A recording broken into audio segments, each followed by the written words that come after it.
ಅರಿವು.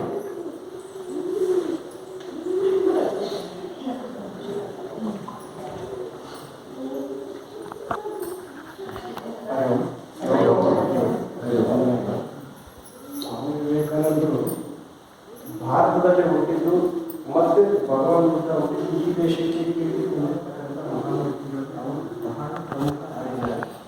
ಯಾಕೆ ಅಂತಂದ್ರೆ ಅವರು ಹುಟ್ಟಿದ ವಾತಾವರಣದಲ್ಲಿ ಅವರಿಗೆ ಹುಟ್ಟಿದಾಗ ಏನೋ ಒಂದು ದೈವಿಕ ಪ್ರಭೆ ಅದರಲ್ಲಿರುತ್ತೆ. ಅವರಿಗಿಂತ ಮುಖ್ಯವಾಗಿ ಅವ್ರ ತಾಯಿನಲ್ಲಿರುತ್ತೆ.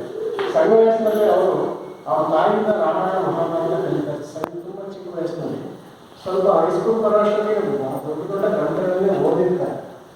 ಓದ್ತಾ ಅವ್ರಿಗೆ ಗೊತ್ತಾಗುತ್ತೆ ಭಾರತೀಯರಲ್ಲಿ ಏನು ವೈಜ್ಞಾನಿಕ ಅಂಶ ಇದೆ, ವೈಜ್ಞಾನಿಕತೆ ಏನಿದೆ ಅದೆಲ್ಲದೂ ಕೂಡ ನಮ್ಮ ಗ್ರಂಥದಲ್ಲೇ ಇದೆ.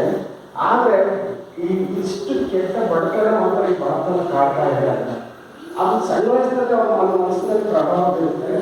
ಅವ್ರ ತಂದೆ ಸತ್ತ ನಂತರ ಇವ್ರ ಕುಟುಂಬಕ್ಕೆ ಆ ಬಡತನ ವ್ಯಾಪಕವಾಗಿ ಬಂದಿದ್ದರಿಂದ ದೇವರು ಅಂತ ಇಲ್ಲ, ನಮ್ಮಂತ ಈ ಭಕ್ತರಿಗೆ ಇಷ್ಟೊಂದು ಕಷ್ಟ ಇದೆ ಅಂತ ಅಂದರೆ ದೇವರಿದ್ದಾರೆ ಅಂತ ಅವ್ರಿಗೊಂದು ಪ್ರಶ್ನೆ ಬರುತ್ತೆ.